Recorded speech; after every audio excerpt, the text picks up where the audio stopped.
नमस्कार, मैं हूं पुनीत पाठक और आप देख रहे हैं मध्य प्रदेश की बात। बहुत स्वागत है आप सबका। जनता से संवाद करने में महारत, काफी तादाद में कट्टर समर्थक और दूसरे नेताओं से उम्र कम, राजनीतिक अनुभव, मजबूत पकड़, मजबूत पारिवारिक पृष्ठभूमि, संपर्क बनाने में माहिर। अगर किसी राजनीतिक व्यक्तित्व में पूरी तरीके से दिखाई पड़ता है तो इसमें पूरी तरह आप ज्योतिरादित्य सिंधिया को कामयाब पाते हैं। जन आशीर्वाद यात्रा के लिए 3 दिवसीय मालवा निमाड़ यात्रा पर और इस दौरान जो खास तौर पर इंदौर में दिखा, ये अपने आप में अभूतपूर्व बताया गया। 3 दिन के इस सफर में सिंधिया ने 4 जिले और 4 लोकसभा सीटें कवर की, लेकिन उन्हें जिस तरह का साथ और समर्थन इस दरमियान मिला, इंदौर में जिस तरह का प्रदर्शन दिखा, क्या आलाकमान सिंधिया को और बड़ी जिम्मेदारी देने की तैयारी में? ये सवाल इससे उठने लगे।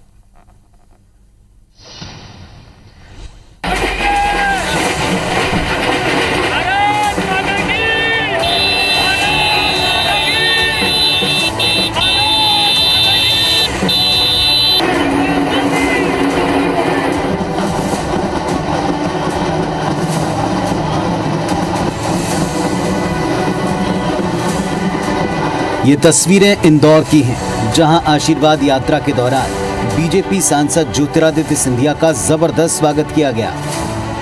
18 किलोमीटर के दौरान सैकड़ों मंचों पर न सिर्फ सिंधिया का स्वागत हुआ, बल्कि ड्रोन से फूल बरसाए गए। मालवा में सिंधिया के इस शक्ति प्रदर्शन के बाद सियासत में नए समीकरणों को लेकर चर्चा शुरू हो गई। क्या ये ग्वालियर चंबल के बाद मालवा निमाड़ में सिंधिया की लोकप्रियता और बढ़ाने की कोशिश है? क्या इससे बीजेपी में सिंधिया की स्वीकार्यता बढ़ाई जा रही है? क्या 2023 के चुनाव में सिंधिया बीजेपी के बड़े चेहरे के तौर पर मैदान में होंगे?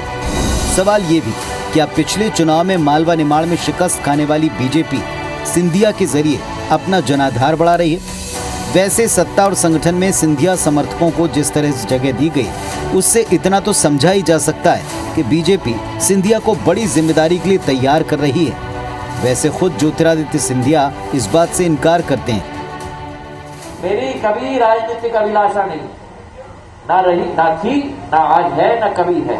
हाँ, एक आशा अभिलाषा एक जनसेवक होने के नाते जरूर है, और केवल एक है, और वो है जनता के दिल में मैं स्थान पाऊं अपने मेहनत के आधार पर, अपनी काबिलियत के आधार पर, अपने सच्चाई के आधार पर। ये मेरा मकसद जरूर है। भाजपा की सरकार है, केंद्र में महाराज बैठे हुए हैं, केंद्र से भी पैसा लाएंगे, मध्य प्रदेश से भी पैसा मिलेगा, हमारे क्षेत्र के विकास में 4 चांद लगाएंगे, बहुत विकास में। कांग्रेस में कुछ बचा नहीं है। और इतनी कांग्रेस को चिंता थी तो कांग्रेस की 15 महीने दुर्दशा क्यों होती? इन्होंने अपना घर उजाड़ दिया। अब इन पर चिल्लाने से कुछ नहीं है, केवल चिल्लाना बहानेबाजी है, कुछ नहीं कांग्रेस में। ये 16 महीने पहले की तस्वीर है, जब सिंधिया के साथ छोड़ने के कारण मध्य प्रदेश में बीजेपी की सरकार बनी और शिवराज सिंह चौहान ने मध्य प्रदेश के मुख्यमंत्री पद की शपथ ली। आज भी कांग्रेसी इस तस्वीर को याद करके सिंधिया को जमकर कोसते हैं। इतना ही नहीं, जिस तरह सिंधिया और उनके समर्थक तेजी से बीजेपी में घुल मिल गए हैं, वो भी कांग्रेस को रास नहीं आता है। एक वो व्यक्ति जिसके बल पे सरकार बनी और टिकी हुई है सौदेबाजी से, तो उसको महत्व मिलेगा ही। ये देखना है कि ये जो प्लान बनाया है बीजेपी ने कि इनके जितने भी एमएलए वहाँ गए हैं बने हैं, इनका हर्ष 2023 में क्या होता है, ये देखने वाली बात है। विधानसभा चुनाव में भले ही 2 साल का वक्त बचा है, लेकिन दोनों दलों ने अपने अपने स्तर पर तैयारियां तेज कर दी। पार्टी संगठन को मजबूत करने के साथ साथ जातिगत समीकरण साधे जा रहे हैं और इसी हिसाब से बड़े नेताओं के अलग अलग क्षेत्रों में दौरे तय किए जा रहे हैं।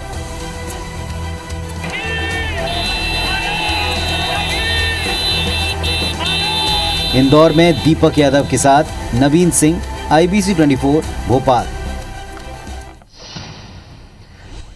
तो मालवा निमाड़ का ये जो 3 दिवसीय जन आशीर्वाद यात्रा का हर एक दृश्य था, इसने बहुत कुछ कहा, बहुत कुछ समझाया, बहुत से उत्तर दिए और एक सवाल उठाया कि क्या और बड़ी भूमिका में एक बार फिर महाराज नजर आने वाले हैं? क्या भारतीय जनता पार्टी में जहां स्वीकार्यता को लेकर विपक्ष सवाल उठा रहा था, वहां ये तस्वीरें उसका जवाब हैं?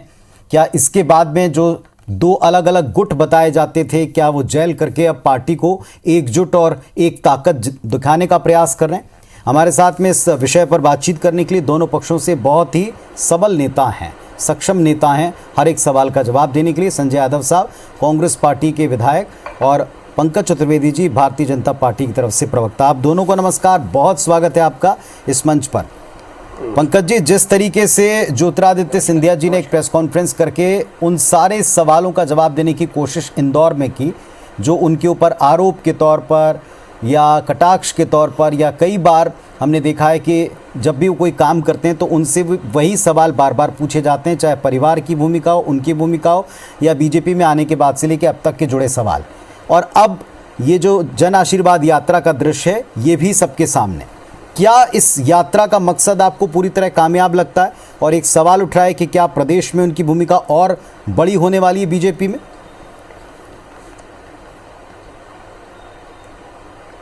देखिए पुनीत जी, आपके दो सवाल हैं। पहला सवाल, जन आशीर्वाद यात्रा का मकसद और उद्देश्य कामयाब होने वाला है या नहीं। तो जिस प्रकार का प्रतिसाद, स्नेह और आशीर्वाद सिंधिया जी और सिंधिया जी के साथ चलने वाले तमाम भारतीय जनता पार्टी के नेताओं कार्यकर्ताओं को मिला है, वो इस बात का स्पष्ट परिचायक है कि जनता का आशीर्वाद स्थायी रूप से भारतीय जनता पार्टी के साथ, भारतीय जनता पार्टी के नेताओं के साथ, भारतीय जनता पार्टी के कार्यकर्ताओं के साथ है। और ये पहला अवसर नहीं है पुनीत जी। मुझे लगता है कि कांग्रेस को स्मृति विलोप की भी समस्या, बहुत सारी समस्याओं से कांग्रेस वर्तमान दौर में जूझ रही है, यद्यपि ये उनके विषय है। 12 मार्च 2020 को सिंधिया जी ने जब भारतीय जनता पार्टी की सदस्यता ग्रहण की, 10 मार्च को ग्रहण करी, और 12 मार्च 2020 को मध्य प्रदेश आए, राजधानी भोपाल भारतीय जनता पार्टी कार्यालय में 13 मार्च को उन्होंने राज्यसभा का नामांकन दाखिल किया। तो 12 मार्च का भी जो स्वागत था राजधानी भोपाल में, वो भी ऐतिहासिक स्वागत था। भारतीय जनता पार्टी के कार्यालय की छत तक पर कार्यकर्ता थे। भोपाल के एयरपोर्ट से भारतीय जनता पार्टी का कार्यालय लगभग 22 किलोमीटर का है, और 22 किलोमीटर की यात्रा तय करने में सिंधिया जी को 7.5-8 घंटे लगे थे। तो जब 12 मार्च को जब पहली बार सिंधिया जी भारतीय जनता पार्टी के नेता के तौर पर भोपाल आए थे, तो स्वागत ने स्थापित कर दिया था, प्रमाणित कर दिया था कि भारतीय जनता पार्टी परिवार में सिंधिया जी का न केवल दल में स्वागत किया, अपितु दिल से स्वागत किया है। जहां तक यात्राओं का विषय, तो सिंधिया जी भारतीय जनता पार्टी के वरिष्ठ राजनेताओं में से एक है, केंद्र में मंत्री हैं, राज्यसभा के सांसद हैं, तो उनकी योग्यताओं और क्षमताओं का सदुपयोग करना पार्टी का नैतिक दायित्व है, अधिकार दोनों है।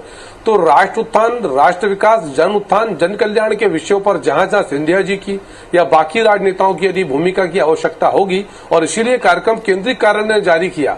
और ये इसका मूल उद्देश्य था कि जब राज्यसभा में नए मंत्रियों का, सदन में यदि कहूं संसद में जब नए मंत्रियों के परिचय की स्थिति थी, तो विपक्ष का, प्रतिपक्ष का व्यवहार कैसा था पुनीत जी, वो सबके सामने है। तो मुझे लगता है कि जिस उद्देश्य से ये जन आशीर्वाद यात्रा मध्य प्रदेश में थी, वो निश्चित तौर पर सफल हुई है, सार्थक हुई है। जनता का प्रतिशत इस बात का प्रमाण है। दूसरा सवाल, भूमिका। तो मुझे लगता है कि सिंधिया जी ने बहुत बखूबी इस बात का स्पष्ट उत्तर दिया कि उनकी कोई राजनीतिक आकांक्षा, अभिलाषा नहीं है। और जब राजनीतिक आकांक्षा और अभिलाषा नहीं है, तो भूमिका का निर्धारण भारतीय जनता पार्टी संगठन करेगा। और यही परिपाटी परंपरा भारतीय जनता पार्टी की है कि जो पार्टी संगठन तय करेगा, उस भूमिका का निर्वहन कार्यकर्ता भी करते हैं, नेता भी करते हैं। तो सिंधिया जी जन सेवा की आकांक्षा, जन उत्थान की आकांक्षा और जन स्नेह प्राप्त करने की अभिलाषा के साथ जनता के बीच मैदान में भारतीय जनता पार्टी के नेता के रूप में, तो मुझे लगता है कि इन सारे बिंदुओं पर यात्रा सफल सार्थक रही है। इस यात्रा का कोई पॉलिटिकल जो मोटिव है, वो पब्लिक बेनिफिट है, पब्लिक वेलफेयर है, जन कल्याण, जन उत्थान, मध्य प्रदेश का विकास और जनता से सतत संवाद है। और ये जनता से सतत संवाद, संपर्क की प्रक्रिया पुंजी भारतीय जनता पार्टी की पुरानी परंपरा का हिस्सा है। कांग्रेस को किसने रोका है?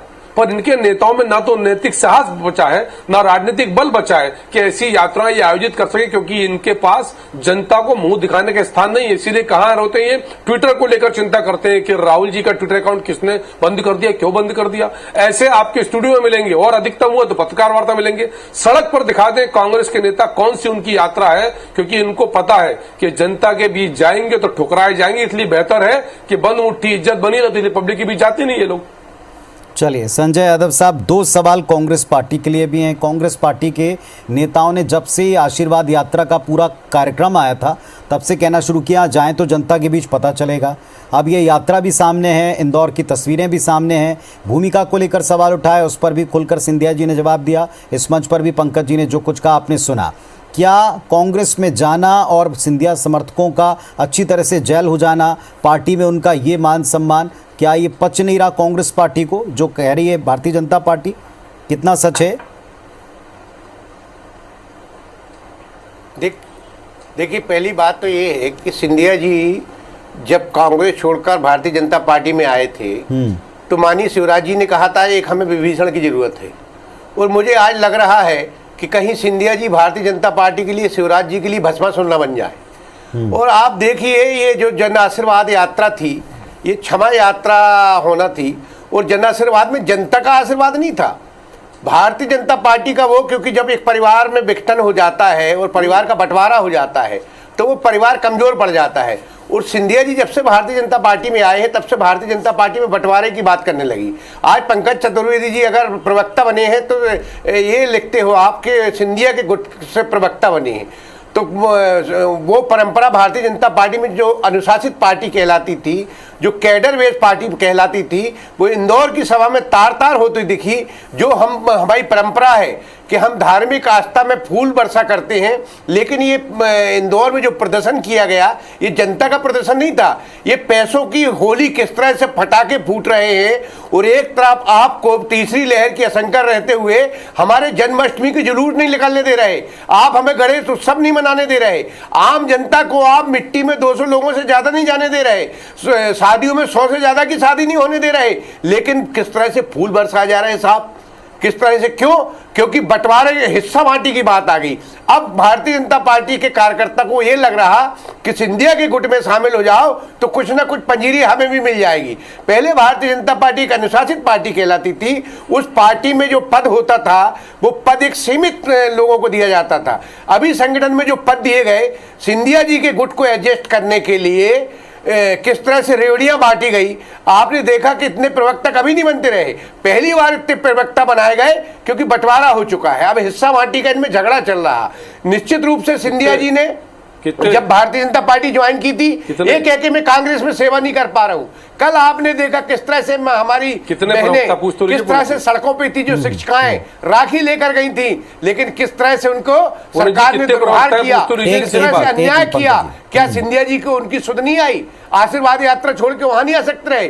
आम आदमी महंगाई की मार से मारा जा रहा है, आप हेलीकॉप्टर से फूल बरसवा रहे हैं साहब। भारतीय जनता पार्टी की संस्कृति फूल बरसाने की तो नहीं थी, कब से आ गई? जब से सिंधिया जी आए, होर्डिंग, बैनर, पोस्टर, फटाके, ये कब से आ गए? आप एक तरफ जनता को मना कर रहे कि तीसरी लहर की आशंका है, सितंबर में तीसरी लहर आ सकती है, और आप किस तरह से नीमों की धज्जियां उड़ाई जा रही हैं। एक सवाल पंकज जी पूछ रहे हैं, वो पंकज जी का सवाल मैं वीडियो देख रहा था जी, पंकज जी के सवाल का जवाब दे दीजिएगा। और एक सवाल मेरा भी है कि दरअसल एक कंफ्यूजन होता है संजय जी, एक कंफ्यूजन होता है यहाँ जब भी कभी किसी भी डिबेट में मंच पर आते हैं तो ये सिंधिया जी की ज्यादा चिंता करते हैं या फिर बीजेपी की करते हैं। कभी कहते हैं कि बीजेपी में जाके देखिएगा क्या हाल होगा, और कभी कहते हैं कि पूरा सिंधिया को ठावी हो गया। तो असल चिंता क्या है ये भी स्पष्ट कीजिएगा। पंकज जी अपना सवाल पूछ लें।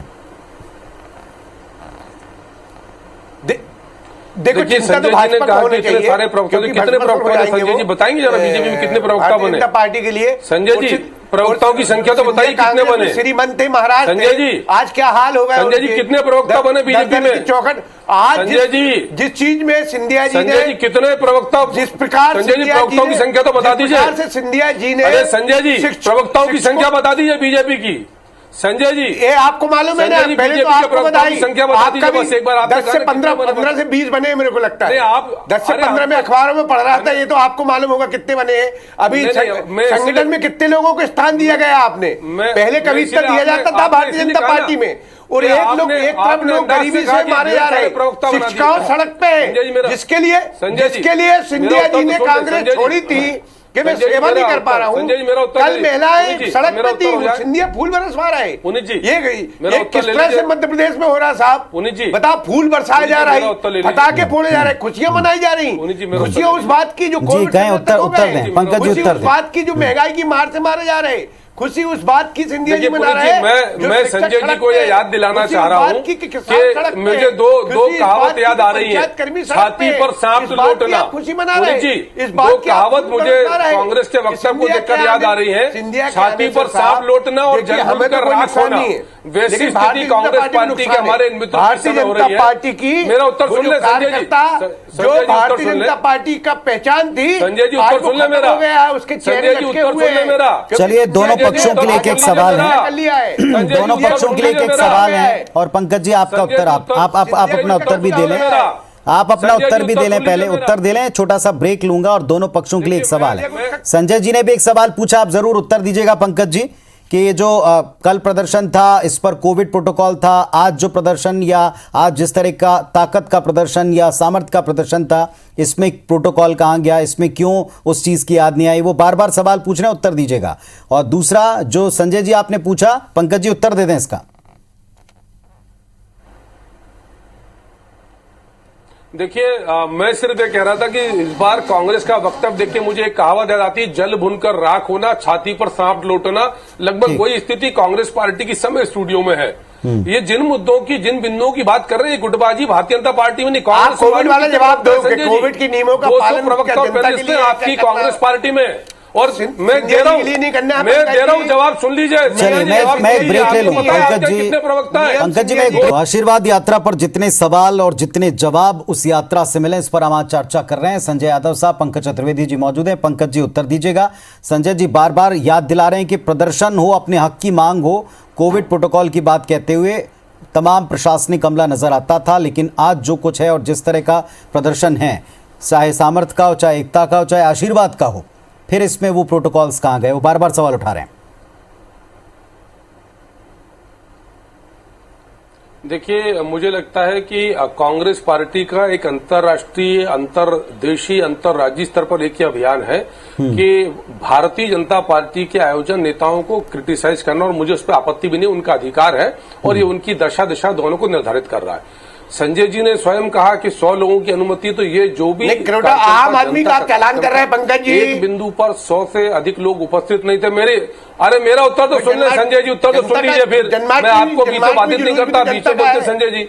मैं सिर्फ आपको, संजय जी, अरे जनता का आयोजन है, 550 किलोमीटर का, 3 दिन तो जनता शामिल थी। आपने दम में तो करिए कांग्रेस को लेकर मैदान में, करिए यात्रा का ऐलान, करिए यात्रा का ऐलान, दम है कांग्रेस में, जन्माष्टमी है दम कमलनाथ जी में, दिग्विजय सिंह जी में, बुलवाइए यात्रा का आंदोलन करने की। है कहां पर कांग्रेस पार्टी? पीसीसी से रेड क्रॉस तक 200 मीटर में सिमटी रह गई कांग्रेस पार्टी। हमसे बात करते हैं, आइए दम में तो ऐलान करिए जन आशीर्वाद यात्रा का। है आपके पास मादा? ना मादा है ना मुद्दे, ना मादा है ना मुद्दे है। हम प्रोटोकॉल का पालन कर रहे हैं, हम प्रोटोकॉल का पालन करके बात कर रहे हैं। आपको आपत्ति है तो दम है तो निकाल लिए यात्रा। है साहस? निकालिए यात्रा संजय जी, दम है तो यात्रा निकाल के बताइए। साहस है कांग्रेस पार्टी में, साहस है कांग्रेस पार्टी में, कांग्रेस पार्टी में साहस है तो यात्रा निकालिए संजय जी, यात्रा निकालिए। दे रहा हूं चुनौती कमलनाथ जी को, दिग्विजय सिंह जी को, दोनों नेता आ जाए, यात्रा निकाल के बता दें। ये मुंह नहीं दिखा सकते जनता को संजय जी। आप लोगों में साहस नहीं जनता के बीच जाने का, आप लोगों में क्षमता नहीं जनता के बीच जाने की, आप लोगों में मादा नहीं जनता के बीच जाने का, और आप लोगों के पास मुद्दा नहीं जनता के बीच जाने का। संजय जी दम हो तो आइए, जल बुनकर राख मत होइए, आइए हिम्मत दिखाइए। है कांग्रेस पार्टी में साहस। एक सवाल संजय जी, एक सवाल मैंने पूछा था ब्रेक से पहले। संजय जी, एक सवाल मैंने ब्रेक से पहले पूछा था, आप भी जरूर इसका उत्तर दें। भारतीय जनता पार्टी में जब से सिंधिया जी गए, 2 तरह की बातें होती हैं, और इन 2 तरह की बात, एक मिनट पंकज जी, 2 तरह की बातें आप कांग्रेस लगातार करती आई है। एक कहती है कि देखिएगा सिंधिया जी का क्या श्रोता है, दूसरा जब ऐसी तस्वीरें दिखती हैं, ऐसा समर्थन दिखता है, तो कहते हैं कि पूरी बीजेपी ओवरशेड हो गई सिंधिया जी और उनके प्रभाव से। दरअसल चिंता किसकी है? बीजेपी कार्यकर्ताओं की, सिंधिया जी की? किसकी ज्यादा चिंता है, या कोई छटपटाहट है जैसा आरोप लगता है? देखिए, सिंधिया जी की तो हमें बिल्कुल चिंता नहीं है, क्योंकि जो उन्होंने व्यवहार एक कैलाश विजयवर्गीय जी जो बेटे विधायक हैं उनके साथ जो किया है कि रुक जा, अभी जो सिंधिया जी का स्वभाव है। अरे ये बताओ जो सवाल पूछा है, अरे संजय जी सवाल का उत्तर तो पुनीत जी ने पूछा है, ये मार देते हैं। कैलाश विजयवर्गीय के लड़के को किस तरह से मंच पे डांटा, अपमानित किया, ये सिंधिया की संस्कृति में, क्योंकि जिस व्यक्ति को अहंकार होता है, जो अहंकार चम्मच लेकर पैदा हुआ हो, वो उसने किस तरह से अपमानित किया। ये भाजपा के कार्यकर्ता के दिल में क्या गुजरी होगी? आज कैलाश विजयवर्गीय जो मालवा के नेता कहलाते थे, आज किस तरह से उनके लड़के को अपमानित किया कि वो भाग्य में छोड़ रहा है। किस तरह से सिंधिया जी ने उनको अपमानित किया, चुने हुए जनप्रतिनिधि को। उनका बाद में बात करेंगे किस तरह का भाषा का प्रयोग कर रहे थे, मैंने वीडियो देखा। तो ये किस तरह से अपमानित भारतीय जनता पार्टी का कार्यकर्ता हो रहा है, वो अपने दिल में रख लिया है। अभी सत्ता है वो लड़ेगा नहीं, लेकिन सिंधिया जी की जो अपमानित करने की आदत है, जो सिंधिया जी जिस तरह से व्यवहार करते हैं, वो भारतीय जनता पार्टी के भाजपा से साबित होंगे। संजय जी उत्तर देंगे इस बात का कि दरअसल असल चिंता किस बात की, असल चिंता किस बात की। अभी भी आप एक नेता और उनके जो विधायक पुत्र हैं, जो वो खुद भी एक जनप्रतिनिधि हैं, उनकी फिक्र कर रहे हैं। ये सिंधिया जी के प्रति कभी चिंता व्यक्त होती है और कभी उनके समर्थकों की, और कभी उनको इतना बड़ा बताते हैं कि पूरी पार्टी साइडलाइन दिखाती है। तीसरी लहर इंदौर में सबसे ज्यादा थी, किस तरह से भयावह होगी। हमें मध्य प्रदेश की जनता की चिंता है कि सिंधिया जी जो वचन देकर आए थे कि मैं सेवा करने के लिए भाजपा में आया हूं, तो भारत के क्या हाल कर रहा है, उनकी चिंता है। आयकर विभाग ने तुगलक रोड हवाला कांड में जो बिजली का बिल ज्यादा दे रहे बना दिया था मंत्रालय को, कमलनाथ की सरकार की चिंता है, गरीबों का कार्यालय दलाली का अड्डा था और केस रजिस्टर्ड सरकार ने तुगलक रोड हवाला कांड का, और उसमें कहां तक माल गया संजय जी, तुगलक रोड हवाला कांड में कहां तक माल गया, ये जनता की चिंता है। चिंता जनता की नहीं थी, चिंता कांग्रेस के मालिकों की थी कि जितना ज्यादा कांग्रेस को माल पहुंचाओ, मालिकों को माल पहुंचाओ, किसके पास माल गया हवाला कांड में संजय जी, किस को माल गया कमलनाथ जी, किस को माल पहुंचाया, किस को पैसा दिया, बताओ संजय जी उत्तर है इसका। ये मध्य प्रदेश की चिंता करते हो आप लोग, ये मध्य प्रदेश की चिंता करते हो कि यहाँ का माल लूट कर दिल्ली पहुंचाते थे आकाम को, ये चिंता है संजय जी मध्य प्रदेश की। मध्य प्रदेश के माल की लूट और दिल्ली में बांट हो रही उसकी, ये लूट खसोट कर मध्य प्रदेश के साथ 15 महीने में आयकर विभाग ने केस रजिस्टर्ड किया है, चुनाव आयोग ने केस रजिस्टर्ड किया है। जवाब चलिए, प्रदेश की जनता ने संजय जी, पंकज जी, प्रदेश की जनता ने जब आपकी आवाज उठाई जा रही थी तब वो तर्क भी देखा, इस यात्रा को भी देखा, पहले वाली चिंताएं भी देखी कांग्रेस पार्टी की, अभी की चिंता भी वो देख रहे हैं। पहले सिंधिया जी और उनके समर्थकों की चिंता भी देखी और अब बीजेपी और उनके तमाम लोगों की चिंता भी देख रहे हैं। उत्तर आप लोगों को देना है, आप दोनों पक्षों को, अपने पक्ष जो है वो जनता के बीच में रखना है। अब समर्थन था या शक्ति प्रदर्शन था, ये संकेत था या उत्तर था, ये प्रदेश की जनता तय कर लेगी और इसका उत्तर जरूर दोनों दलों को फिर जब दल कसौटी पर जाएंगे तो देगी। बहुत धन्यवाद आप दोनों के अपने पक्ष रखने के लिए आने के लिए। नमस्कार।